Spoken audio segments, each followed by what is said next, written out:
Selamat berjumpa kembali. Kita lanjutkan video terkait dengan penggunaan Autodesk Forma untuk analisis pradesain. Kalau di video sebelumnya kita sudah membahas menggunakan metrik, area metrik, kemudian juga kita sudah membahas menggunakan sun hour analysis dan juga sudah membahas menggunakan shadow study.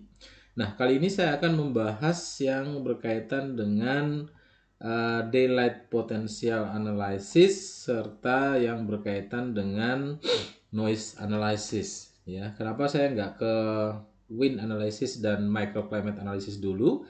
Karena microanalysis ini akan bagus hasilnya kalau kita sudah melakukan wind analysis. Nah, wind analysis ini cukup panjang, ya. Panjang bukan di prosesnya, tapi panjang di penantian hasilnya, ya, karena hasilnya itu untuk kalkulasinya cukup lama, ya, cukup lama. Jadi kita lompat dulu ke daylight potensial dan juga noise analysis. Nah, yang pertama kita ke daylight potensial dulu, ya. Daylight potensial kita klik di sini. Kita mau melihat fasad mana itu potensi sinar matahari atau daylight, ya, yang jatuh di permukaan fasad kita tuh kayak apa gitu ya. Jadi misalnya fasad sisi selatan itu nanti berapa persen dan seterusnya dan seterusnya ya. Kalau teman-teman mau lihat step by stepnya bisa ke sini, learn more. Ini saya dismiss saja. Kemudian analisis areanya mau apa ya? Ntar model ya. Jadi kita oke aja, nggak apa-apa. Seluruh model aja. Nggak berat kok ya, nggak berat ya. Kalau sudah kita tinggal langsung aja run analysis gitu ya. Kita run analysis, kita tunggu ya. Prosesnya nggak lama ya, prosesnya nggak lama. Nah, ini sudah selesai, sudah muncul di sini ya. Delete potential analysis complete, see analysis result. Kita klik saja, dia akan buka hasilnya kayak apa. Nah, di sini sudah keluar hasilnya ya. Jadi di sini ke tab sebelah kanan kita lihat ada settings ya. Di sini kita mau nunjukin hasilnya di mana saja. Fasad, roofs, others, yang bangunan lain juga misalnya. Sini saya matikan yang others saja ya. Jadi kita mau fokus di misalnya kita mau fokus dulu di fasad ya, roof gak usah ya. Kecuali kalau Anda mau buat skylight misalnya, clerestory misalnya ya, strategi pencahayaan menggunakan dari atap begitu. Silakan kalau mau pakai roofs, tapi kalau di tropis seperti kita daylight potensial untuk yang roof kecenderungannya 100% ya, 100% bagus. Nah, sini kita klik ya. Jadi di sini Anda mau breakdown juga bisa kita klik. Jadi kita bisa lihat di sini. Jadi kita bisa lihat ini daylight potensialnya seperti ini. Ya, cara bacanya kayak apa sih? Cara bacanya. Nah, cara bacanya teman-teman kita bisa mulai dulu dari yang di sini, yang legenda ini ya. Kita cermati dulu. Di sini dia ada keterangannya. Misalnya di sini di bawah angka 5, ini artinya dia tulis ini ya, achieving reasonable daylight is often impossible. Jadi kalau di bawah 5, kemungkinan besar area ini tidak bisa mendapatkan cahaya matahari yang cukup ya. Kemudian kalau kita naik, difficult to provide adequate lighting, daylighting 15 sampai 27 ini larger window or change in layout are usually needed. Jadi kalau Anda memaksimalkan pencahayaan alami, kita butuh jendela yang gede ya, jendela yang gede. Kalau yang di atas 27, conventional window design usually satisfactory. Jadi misalnya kita cuma pakai ya jendela pada umumnya, misalnya 1,5 meter kali 1, misalnya kayak gitu ya. Pada umumnya lah gitu ya. Ini memuaskan ya, kita bisa memaksimalkan daylight dengan baik. Nah, kalau kita lihat di sini di modelnya fasad, kita lihat nih mana yang biru tua ya, yang agak biru tua. Nah, ini di pojokan sini kalau kita lihat dia ada di ini ya, difficult to provide adequate daylighting ya. Jadi area ini cukup sulit untuk memasukkan cahaya matahari secara langsung ya, karena mungkin faktor dia ketutupan dari pohon juga ya. Jadi pohon juga cukup banyak di sini. Yang biru agak muda di sini ya, bentuk segitiga. Di sini ada di area larger window or change in layout are usually needed. Jadi misalnya kalau Anda mau pasang jendela di sini dan ingin memaksimalkan daylight, asal Anda bisa menggunakan jendela yang gede. Tapi sisanya fasad yang lain, nah kalau kita lihat di sini ya.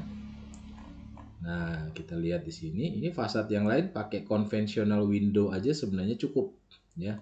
Sebenarnya cukup ya untuk memaksimalkan daylight. Kalau teman-teman pengen lihat lebih detail lagi, teman-teman bisa ke yang toolbar di sebelah kanan yang ini. Kita bisa lihat di sini ya, skor 5 sampai 10 itu ada 4 meter persegi. Jadi ada 4 meter persegi luasan fasad kita ya, luasan fasad bangunan ini yang berada di sini ya, sulit untuk mendapatkan cahaya matahari. Kemudian ada 32 meter persegi luasan fasad kita yang ada di angka 10 sampai 15. Artinya ada 32 meter persegi luasan fasad kita itu yang agak susah untuk menyediakan cahaya matahari yang mencukupi. Ya gitu ya. Jadi cara bacanya gitu ya. 15 kita lihat mungkin sampai 27, berarti total itu ada sekitar 300-an meter persegi, total 3 ini ya, 55 tambah 117 tambah 152, ada sekitar 300-an meter persegi fasad kita yang bisa diimplementasikan menggunakan kaca yang gede-gede untuk kalau mau memaksimalkan daylight. Sisanya kita punya sisa banyak sekali ini ya. Punya sisa banyak sekali yang sebenarnya cukup kalau hanya menggunakan jendela biasa saja. Jendela konvensional. Nah, begitu. Jadi ini cara untuk membaca daylight potensial. Daylight potensial ini dia baca dalam rentang waktu 1 tahun ya, teman-teman ya. Jadi bukan di tanggal tertentu. Berbeda dengan tadi analisis terkait dengan solar, analisis terkait dengan pembayangan, kita harus ngeset tanggalnya. Ini enggak. Dia sudah ngitung untuk 1 tahun sesuai dengan posisi site-nya ya, karena relatif terhadap matahari. Begitu ya. Jadi kita tutup kalau sudah selesai. Oke, ini kita tutup juga. Sekarang saya mau ke noise analysis ya. Kita klik di sini noise. Nah, dia akan otomatis membuat area analisis dengan bentuk lingkaran seperti ini. Ya, lingkaran seperti ini. Nah, lingkaran ini kita bisa sesuaikan noise area radiusnya mau berapa, mau gede atau segini aja cukup ya, 100 radius 100 meter dari site-nya gitu ya. Sebentar, ini kok agak aneh.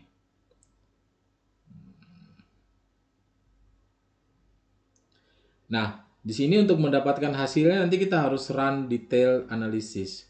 Tapi masalahnya untuk bisa melakukan run detail analysis, kita harus menentukan beberapa hal dulu. Ya, kita harus menentukan tingkat kebisingan itu dari jalan raya itu seberapa. Karena di sini kita bisa pilih road ataukah rail. Ya, road ataukah rail. Karena dia nggak ada dekat dengan rel kereta gitu ya. Jadi kita hanya pilih yang di road saja. Nah, di sini ada teman-teman kalau bingung teman-teman bisa pakai guide-nya ya, guide-nya. Kita coba supaya nanti kita bisa ini. Coba saya klik start guide-nya. Nah, dia akan ini ya. Yang pertama dia akan minta add roads and or railroad. Ya, ini dia sudah bilang ini sudah oke, sudah komplit, kamu udah punya. Kamu udah punya jalan gitu ya. Sekarang nomor 2, add traffic noise data. Ya, select a road or railroad in the canvas and enter the maximum speed and average daily traffic in the right panel. Not sure, Anda bisa cari data di sini. Oke, kita cek di sini ya. Saya punya road ini ya. Nah, kalau kepilih dia akan seperti ini. Kalau Anda crossoverkan mouse ke sini nanti dia akan kena gini ya. Kita pilih jalannya. Setelah diklik kita pilih nanti dia akan muncul di sini. Anda scroll ke bawah. Jadi di sini ada road. Kita klik edit base to make change. Kita memasukkan parameternya. Kecepatan kendaraan yang lewat dari jalan ini berapa? Kita asumsikan misalnya 40 km per jam. Dengan average daily trafficnya berapa banyak? Berapa banyak kendaraan yang lewat di situ dalam satu hari rata-rata ya. Anggaplah misalnya 100. Daily traffic distributionnya kayak apa? Apakah lebih cenderung banyak di siang hari, malam hari, night-nya berapa ya. Jadi ini silakan teman-teman bisa isi. Jadi kita asumsikan 100 kendaraan ini 84%-nya itu siang hari, 10%-nya di sore hari, 6%-nya itu di malam hari ya. Nah, ini udah. Ya, kemudian ada advanced settingnya, ada heavy traffic nggak? Heavy traffic misalnya sewaktu-waktu macet gitu ya, macet di sini. Ini mungkin enggak ya, kita anggap 0 karena ini kan jalan kecil ya, bukan jalan ramai ya, bukan jalan ramai. Oke, kita sudah punya satu di situ. Ini teman-teman lihat dia otomatis langsung hitung ya. Oke, ini seperti ini ya. Oke, ini saya juga mau nambah. Ini ada Jalan Laksda Adi Sucipto, ini jalan utama yang menghubungkan kota Jogja dengan Solo ya.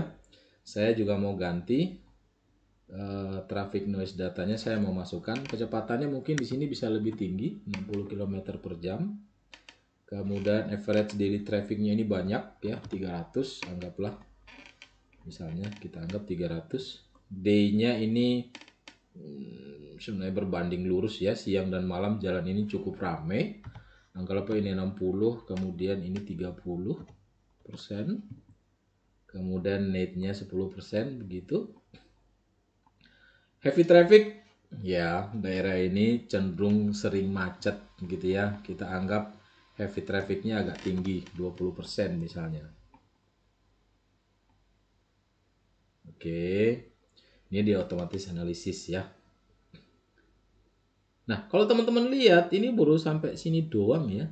Sisanya belum ya. Jadi kita pilih dulu sisanya. Coba kita ini bisa nggak ya sekaligus beberapa. Oh, ternyata bisa. Kita pencet shift kemudian kita tambahkan. Nah, ini biar settingnya sama semua. Oke, speed tadi 60, ADT-nya kita anggap 300, day-nya 60, evening-nya 30. Malam hari hanya 10%, kemudian heavy traffic 20% ya. Oke. Nah, kita tunggu dia menganalisis sekaligus. Nah, wah, udah keluar kan ya hasilnya ya. Oke, kita masih punya satu lagi, ini Jalan Amta ya. Jalan Amta kita pilih. Ini mungkin kita samakan dengan yang di sebelah timurnya tadi ya, kecepatan rata-rata 40. Kendaraan Jalan Amta ini sebenarnya nggak terlalu rame, kita anggapnya 50. Proporsi ini oke, kita setuju. Heavy trafficnya kita buat 0. Nah, shoot. Biarkan dia ngitung dulu ya, belum selesai. Oke, kemudian kita ini di atas diklik done ya. Oke, kita sudah, anggaplah kita sudah selesai ya. Ini sudah ya. Ini jalan ini sudah. Jalan ini sudah. Jalan utama di depan ini juga sudah. Teman-teman bisa melakukan run detail analisis lagi kalau mau ya. Ini makan waktu sekitar 2-10 menit tergantung dari koneksi internetnya ya. Nah, tapi dari yang ini pun sebenarnya kita sudah bisa membaca hasilnya ya. Kita sudah bisa membaca hasilnya. Di sini teman-teman yang harus hati-hati, dia bilang gini. Ada alerts 2 ya. Vegetation not considered. Jadi tanaman tidak dihitung sebagai produksi noise. Dia hanya menghitung barrier dalam bentuk building atau mungkin tembok kalau ada ya. Results are not reliable for roads or rail tracks with speed outside of the 50 sampai 120 km per jam. Jadi kalau misalnya Anda simulasikan ini dalam kondisi speednya 130 km per jam, kecepatan kendaraan atau kereta yang lewat, hasilnya kurang begitu sesuai. Ya, atau di bawah 50. Ya. Tadi kalau kita pakai 40, ya mungkin hasil ini belum terlalu pas gitu ya. Tapi oke lah, kita masih bisa pakai gitu ya.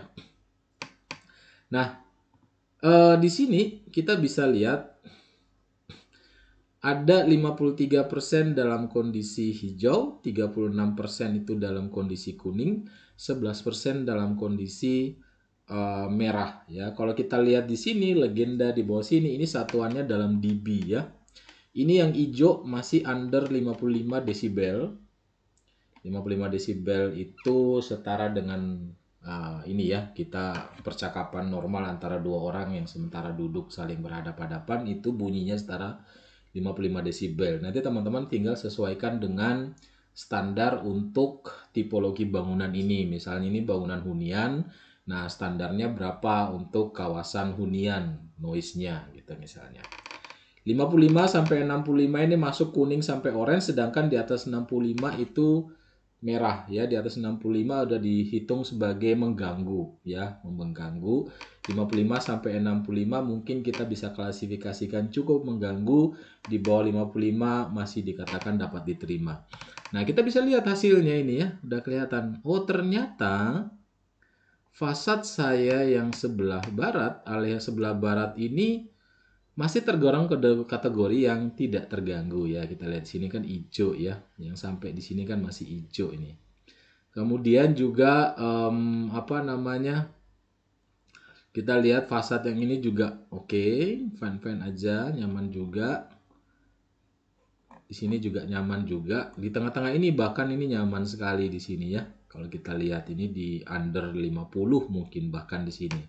Nah, mungkin Anda mau menempatkan tempat untuk healing misalnya, duduk-duduk, nongkrong-nongkrong untuk sambil komunikasi antara satu dengan lain. Atau mungkin ada yang butuh tempat untuk yoga misalnya. Jadi hunian ini dilengkapi dengan fasilitas yoga outdoor misalnya. Bisa ditempatkan di sini ya. Jadi respon desainnya kemudian apa gitu ya. Respon desainnya kemudian seperti apa. Coba kita run detail analysis, kita lihat hasilnya kayak apa begitu ya. Ya, ternyata hasilnya sama saja ya. Hasilnya sama saja. Oke. Nah, ini kita coba lihat. Nah, oke, hasilnya sama saja ya. Saya melakukan run detail analysis, hasilnya juga sebenarnya sama saja. Oke, begitu. Untuk video kali ini cukup sekian. Kita sudah melakukan uji coba untuk melakukan analisis daylight potensial dan juga noise. Di video berikutnya kita akan coba untuk melakukan wind analysis dan microclimate analysis. Sampai jumpa di video berikutnya.